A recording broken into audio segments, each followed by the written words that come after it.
Long hair Luke, Short Term Shop. Thanks for hanging, and we appreciate you for coming to our YouTube channel. We are the world's premier short-term rental acquisition company.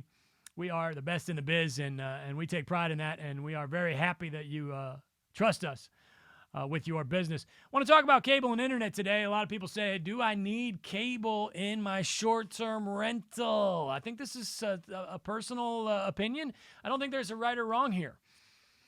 If you're asking my opinion, I would say that there's no need for cable. I do have cable in several of my short terms, but it's because I've had it for a long time and I don't really feel the need to change. It is relatively inexpensive in the grand scheme of things.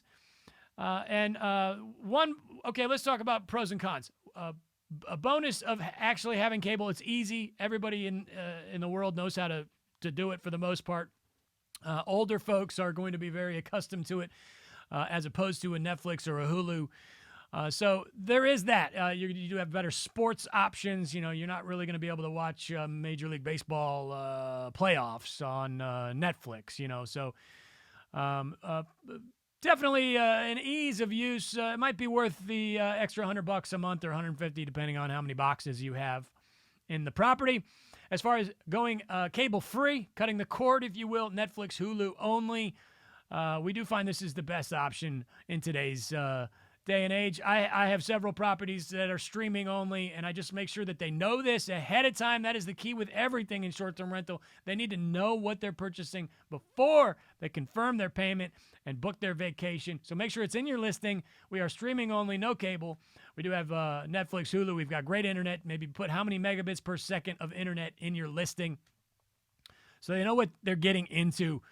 The good part about that is you don't have to deal with the cable company. Cable companies are brutal, man. They're always trying to gouge you, and they don't like to answer the phone. It takes it's a lot of time, and you're going to save $150 a month.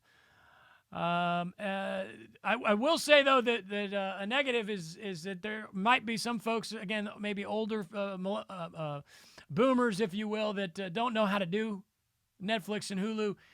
So you would definitely want to make it obvious that it is a BYO password situation. This will kind of mitigate the risk of you having to teach somebody how to use Netflix, because we are in the business of making this easy on ourselves. We don't want to be asked questions.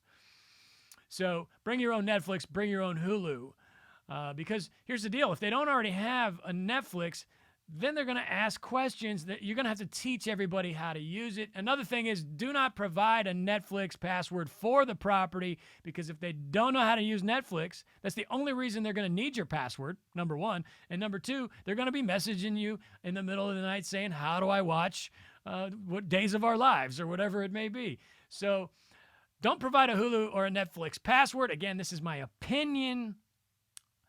And it is totally okay to go cable free, but I think that it's not a bad idea to go ahead and provide cable as well. No right or wrong answers here.